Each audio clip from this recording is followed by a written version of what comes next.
public portion. We have one speaker, Susan Greenhaigh. Is she here, ready to speak? You have 3 minutes. To talk about the proposed purchase for the voting machines, and I wanted specifically to address some inaccurate information that has been offered in support of purchasing the voting machines.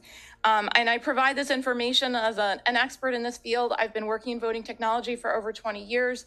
I've been a member of the EAC Cybersecurity Working Group for developing voting system standards. I'm qualified by a federal court to be a consulting expert on these machines. I don't know other areas of election administration, but I know the machines, I know the certification of them.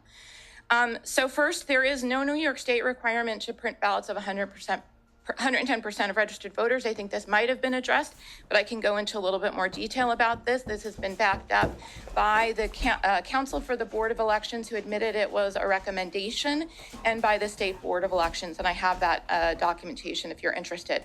It's been said that there's only 2 vendors that can be used in Suffolk County. That's not correct. There are 4 vendors certified, and there are multiple different types of systems, which include hand-marked paper ballots from all 4 vendors. And when they're certified to ensure that they can handle the volume of Suffolk County and New York City. Otherwise, the state wouldn't certify them. And that's what New York City is going to be using. They're going to continue to use hand-marked paper ballots. They have many more voters than Suffolk County. It's been said that the ExpressVote that the lawsuit that was pending against ExpressVote was dismissed. It was dismissed on standing, but it is on appeal. It is currently ongoing. The reason for the dismissal was standing because the machines are now purchased in Monroe County. That actually knocks out their argument against standing. So we're going to see how the appeal goes forward, but it is very likely that it's going to continue to be the subject of litigation, if not this pending litigation, of more litigation going forward. It's been said that the ExpressVote XL is preferable because it meets the latest federal system standards. It does not. This system has been certified to the 2005 standards. The next system that that ES&S has certified, has in the pipeline to be certified at the Federal U.S. Election Assistance Commission, is also being certified to the 2005 standards and is being certified still using Windows 10 Enterprise LTS. And that means that because of the cycle of the certification cycle and the time it takes to certify, we are not going to see a system that's certified with more updated software for a long time from ES&S. So even if the county puts in a provision to say you need to get us to Windows 10 or something else that's currently supported, not end of life, it's not happening in the next couple of years. I don't know how, oh, okay, that's my time. And okay, so to get into a little bit more detail, so there is no requirement for 110% of ballots to be printed. And so I think if the county is doing this, there needs to be some exploration as to why, because it's a huge waste of taxpayer dollars. The state says there is no such requirement. I've scoured the code, and the Board of Elections can't point to any citation for that requirement. So I really like to know why we are wasting our money to print ballots that are getting burned if we don't need them. And I think I can pause there, and I actually have time left because it started late. So I will welcome your questions. And for any of these issues, I am happy to provide the backup documentation.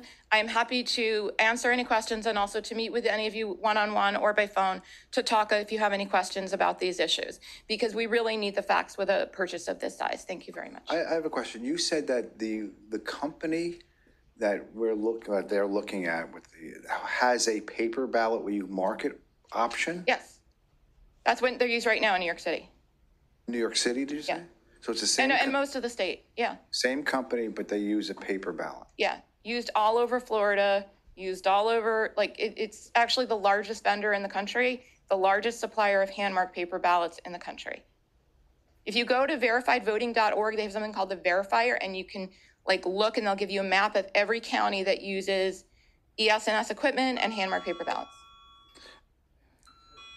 You said they said it's a recommendation. Is it a written recommendation that you print 110? Could you find it in writing anywhere? I have not found it in writing anywhere, and the Board of Elections has not provided it in writing anywhere. The council just said, we believe it's a recommendation. And I said, that isn't what the commissioner said, and will she go back on, and go to the record and correct the record if she was misspoken? So the crux of your problem is that you don't have a hand-marked ballot to go back to. Is that what?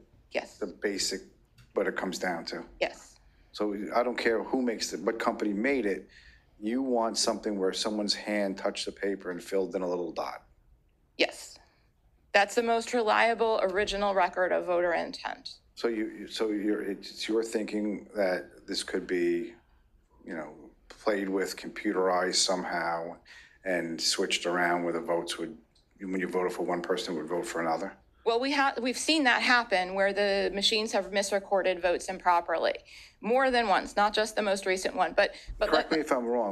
Wasn't that by human error? When they plugged it in, they put the wrong person in. When they programmed the machine and they programmed the ballot, they put one name in to go on the touchscreen, one name to go in the barcode, and one name to go in the human readable text. You're not supposed to be allowed to do that according to this federal certification, which is also standards, which are also adapted by New York State. It's supposed to require that it be consistent, because you could see how somebody could maliciously make that, misprogram those to record your vote one way and have it print out a different way in certain areas where people might vote a different way. So that's why that's a standard, that it's supposed to be consistent. It requires it to be consistent. The fact that the machine allows this is a flaw in the way it's designed. The machine should be idiot-proof from this programming error. So to think that, it was just a human error, it's never going to happen again, it could absolutely happen again because the machine will allow you to do it. It could also be exploited by somebody with malicious intent, and that's the other problem. Sorry, go ahead. No, but if I fill out the dot and then the computer reads the dot for Leslie and not me, that's the same process. The same thing could happen. Not exactly. No, not really. Huh?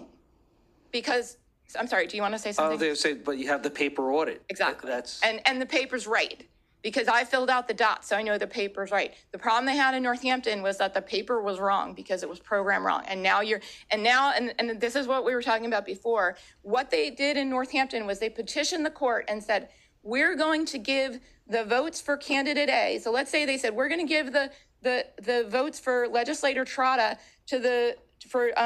to legislator Flotteren instead. That's what it says in the court record, and that's ultimately what they did because the votes had been recorded incorrectly. They had no other choice other than rerunning election. That's not legal in Pennsylvania law. It can't possibly be legal in New York State law, but that's how you get backed in the corner when the original record of voter intent could be incorrect. When you're marking it, correct me if I'm wrong, you look at what you marked, it prints a paper out.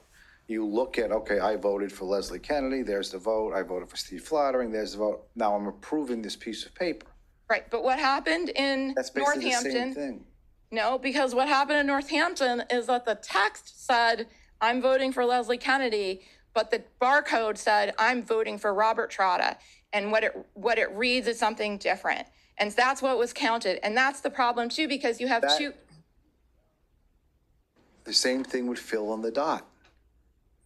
No, because there's only one dot.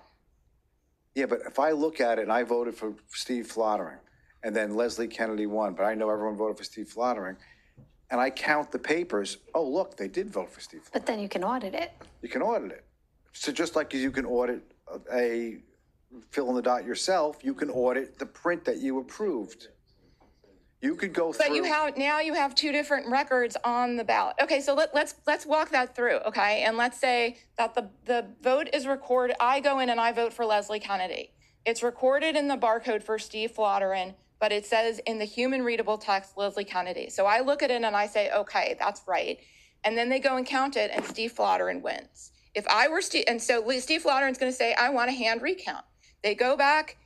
Leslie says, Legislator Kennedy says, I want a hand recount. They go back and they count it by hand. She wins on the hand count. He won on the barcode. He can say, well, the barcode is the official vote.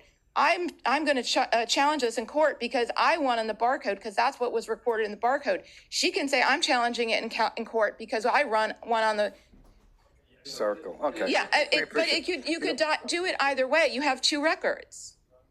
Yeah. So I know everyone feels a sense of urgency in trying to figure this out. There is not. We are not approving in this capital budget an allocation to buy those specific machines.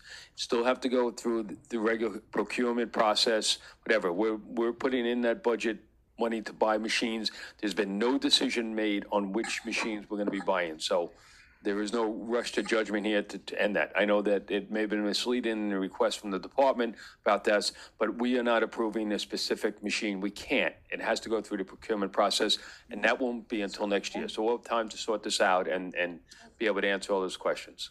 Okay.